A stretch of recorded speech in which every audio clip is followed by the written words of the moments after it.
Hi friends, আজকে আমি একটা নিরামিষ রেসিপি নিয়ে এসেছি এঁচোড়ের। তা নিরামিষ এঁচোড়ের তরকারি আমি করেছি।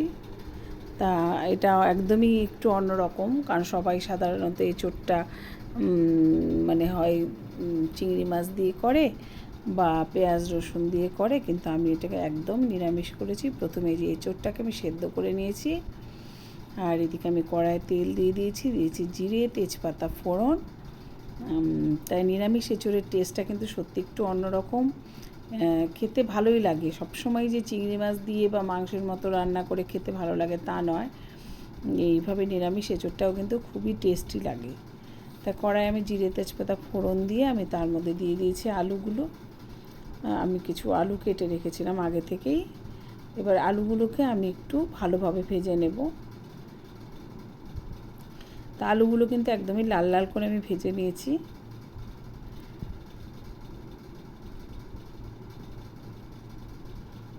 তো এখন এর মধ্যে আমি যেটা মশলাটা দিলাম সেটা হলো জিরে, আদা আর লঙ্কা। এই তিনটে মশলাই কিন্তু এখানে আমি দিয়েছি। তা এই মশলাটা দিয়ে আমি একটু ভালো করে কষিয়ে নেব মশলাটাকে।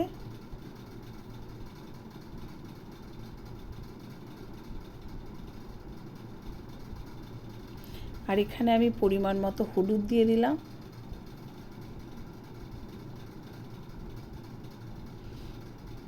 এই যে মশলাটা কিন্তু অনেকটাই কষানো হয়ে গেছে, প্রায় কষানো হয়েই গেছে। এবারে যে সেদ্ধ করা এঁচোড়টা ছিল সেটা আমি এর মধ্যে ঢেলে দিলাম। এবার সামান্য একটু জল দিয়ে আমি মশলাটাকে কষিয়ে নেব।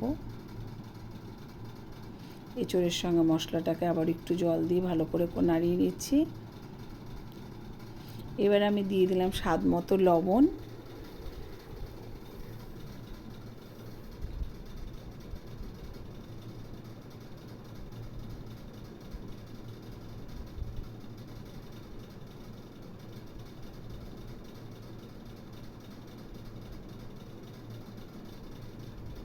তো এই যে এঁচোড়ের সঙ্গে কিন্তু মশলাটা কষানো হয়ে গেছে।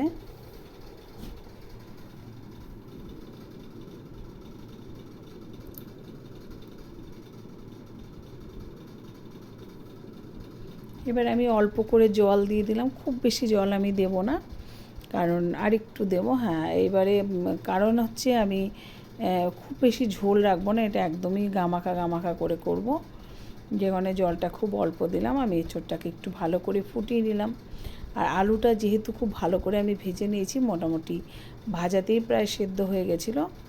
আর এই যে সেদ্ধ হয়ে গেছে আলু। তো এই তো এবার এখন আর দু একটা জিনিস আমি এখানে দেব, এর সঙ্গে অ্যাড করব। সেটা হলো দিয়ে দিলাম সামান্য একটু চিনি। এই রেসিপিটা কিন্তু খুব সহজেই রান্না করা যায়, যেটা রান্না করতে কোনো ঝামেলাই নেই।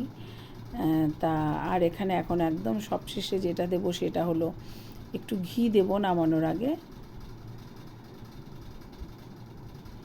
কিছুটা ঘি দিয়ে দিলাম আমি নামানোর আগে।